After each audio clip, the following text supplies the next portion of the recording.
Untuk informasi lebih lengkap dan berita terkait, klik link deskripsi.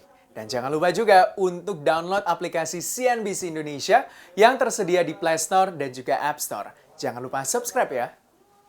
Setelah kabar bahwa masa depan batubara itu hanya 20 sampai dengan 30 tahun ke depan akan suram, industri batubara itu dalam negeri sudah memasuki sebuah era baru atau fase baru. Sesuai dengan keinginan Pak Presiden Joko Widodo yang meminta jajarannya untuk benar-benar serius mengakhiri era ekspor komoditas strategis berbahan baku mentah begitu ya.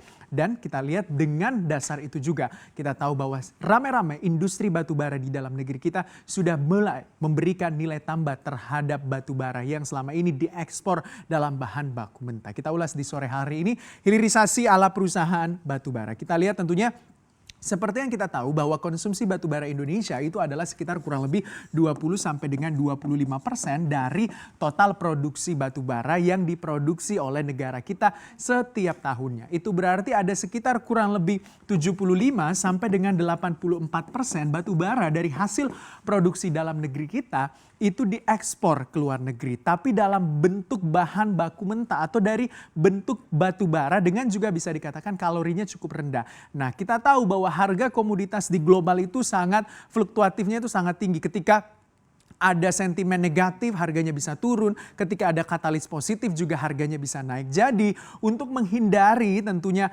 hal tersebut, kalau misalnya harganya turun tentu memberatkan neraca perdagangan kita ya. Karena kita mengekspor batubara juga cukup besar, komoditas besar begitu kita ekspor batubara ini. Untuk mengurangi hal tersebut, itulah Presiden Joko Widodo meminta agar ada hilirisasi dari batubara ini. Adalah memberikan nilai tambah terhadap batubara. Karena kita tahu juga dari peraturan baru dari Undang-Undang Minerba akan ada insentif royalti 0% kepada industri batubara yang melakukan hilirisasi dari batubara, khususnya mungkin gasifikasi batubara di dalam negeri. Jadi para produsen batubara di dalam negeri kita atau korporasinya ini tidak membayarkan royalti karena royaltinya itu adalah 0%.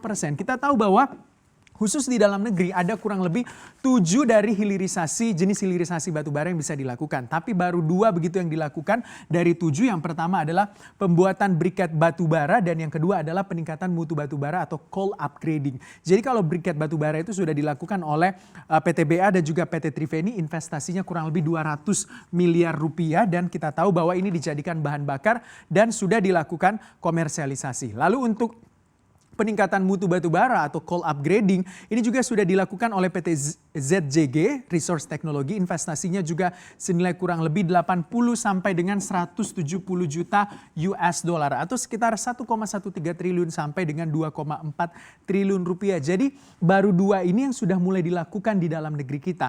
Nah, yang selanjutnya juga akan dilakukan adalah soal gasifikasi batubara, yaitu proses konversi batubara yang diubah dari batubara menjadi produk gas begitu. Jadi ini bisa salah satu produk turunannya juga LPG dan bisa digunakan untuk bahan baku industri ataupun bahan baku kimia begitu. Ini juga sedang dilakukan oleh PTBA salah satunya. Nanti kita bahas lebih lengkapnya. Nah, yang selanjutnya adalah soal underground coal gasification atau tentunya bagaimana ini adalah teknologi pemanfaatan batu bara dan dilakukan konversi di bawah tanah begitu. Jadi batu bara yang berada di bawah tanah dimasukkan gas ke dalamnya atau disuntikan begitu oksigen ke dalamnya melalui sumur-sumur yang sudah dibuka. Jadi di dalamnya terjadi proses pembakaran di bawah tanah. Hasil proses pembakaran di bawah tanah ini akan dialirkan ke sumur-sumur atau dialirkan melalui pipa-pipa menuju ke sumur-sumur produksi lainnya. Jadi ini juga bisa digunakan untuk menjadi batu bara. Ini adalah underground coal gasification. Yang selanjutnya adalah pencairan batu bara. Belum ada sih sebenarnya yang mengajukan proyek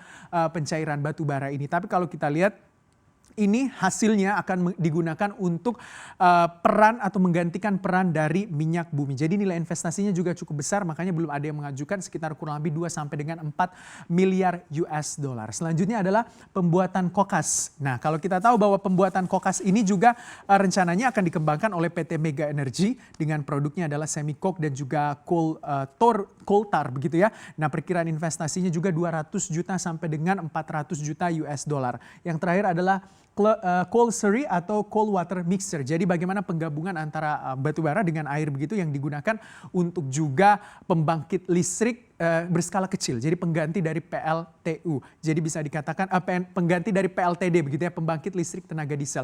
Jadi semua dari proyek hilirisasi batu bara ini semuanya berguna begitu. Ada produk turunannya yang bukan cuma batu bara mentah doang yang kita punya terus kita jual ke luar negeri. Jadi tidak begitu jalannya. Jadi harus ada nilai tambah dari batu bara ini. Kita lihat siapa saja yang sudah melakukan hilirisasi batu bara. Yang pertama adalah Adaro Energy, kita tahu sudah memasuki tahap finalisasi kajian pra-feasibility study begitu. Jadi dilakukan gasifikasi batu bara. Salah satunya tentunya yang tadi yang nomor 3 ya, gasifikasi batu bara yang memproduksi nantinya adalah metanol. Jadi metanol ini adalah salah satu bahan baku dari biodiesel. Nantinya kita tahu kan kita menuju arah EBT. Jadi rencana energi kita sampai dengan 2025-2050 nantinya itu untuk kontribusi energi baru terbarukan nanti akan menjadi 25%, lalu sampai nanti menjadi 35%. Jadi bergerak kita dari energi fosil menuju ke energi baru terbarukan. Makanya metanol juga dibutuhkan, karena kita tahu metanol itu dibutuhkan untuk dalam negeri saja sekitar kurang lebih 1,1 juta ton setiap tahunnya. Padahal untuk produksi metanol dalam negeri juga belum mampu menutupi dari kebutuhan tersebut. Dan saat ini juga Adaro sudah memastikan begitu pasar dari sisi volume dan juga harga. Jadi Adaro melihat dong bagaimana ada peluang tidak dari sisi pasarnya. Volumenya berapa, harganya nanti berapa. Ya namanya juga perusahaan harus kalkulasi, hitung-hitung. Jangan sampai melakukan produksi metanol tapi ternyata pasar tidak menyambut atau pasar tidak membutuhkan itu. Itu namanya rugi artinya ya. Jadi memastikan menghitung-hitung sisi dari volume dan juga harganya. Nanti lokasinya itu di Kota Baru, Kalimantan Selatan. Estimasi berjalannya juga atau operasi komersialnya itu di tahun 2027 mendatang atau 2027 ya nampaknya 7 tahun lagi lah ke depan akan ada proyeksi atau pembuatan metanol yang dilakukan oleh Adaro Energy. Sistemnya tentunya ini dilakukan karena kita tahu PKP 2B yang dimiliki oleh Adaro Energy sudah diterima berakhirnya tahun depan dan diubah menjadi IUPK. Nah, salah satu syarat dari IUPK itu juga harus melakukan hilirisasi batu bara ini. Jadi targetnya adalah bisa memproduksi metanol begitu yang merupakan bahan baku dari biodiesel juga dan bisa menutupi kebutuhan metanol dalam negeri kita. Jadi Adaro Energy juga sudah selangkah lagi lebih maju menambah begitu nilai dari batu bara atau bukan cuma batu bara mentah saja yang dijual ke luar negeri. Yang selanjutnya adalah PT Bumi. Ini melalui anak usahanya yaitu Arutmin. Jadi kita tahu Arutmin itu sudah menerima dari IUPK-nya di tanggal 2 November kemarin. Jadi IUPK-nya dari PKP 2B juga diubah menjadi IUPK. Jadi sudah menerima, bisa dikatakan sudah menerima begitu IUPK-nya. Dan nantinya juga Arutmin akan merubah batu bara menjadi metanol. Sama seperti Adaro Energy. Mulai beroperasi di tahun 2025 mendatang, lokasinya di IBT Terminal Pulau Laut Kalimantan Selatan. Menyerap batu bara 6 juta ton per tahun. Dan nantinya hasil produksinya adalah 2,8 juta ton per tahun untuk produksi metanolnya. Dan kita tahu juga salah satu yang melakukan hilirisasi batu bara adalah PTBA ataupun Bukit Asam. Kita tahu nantinya kalau untuk PTBA atau Bukit Asam itu nanti akan melakukan hilirisasi tapi produk hasil atau produk turunan dari batu bara itu bukan metanol tapi dimethyl ether atau DME. DME ini kita tahu akan nanti bisa digunakan untuk pengganti LPG. Jadi karena kita tahu untuk LPG saja kebutuhan rumah tangga itu 96%, 75% diantaranya untuk kebutuhan LPG dalam negeri itu dipenuhi dari impor. Jadi untuk substitusi impor LPG dilakukanlah pengembangan dimethyl ether. Yang dimulai 2021 nilai proyeknya itu kurang lebih 2,1 miliar US dollar. Jadi Pertamina bersama PTBA dan juga Air Products ini terlibat dalam pengembangan dimethyl ether ini.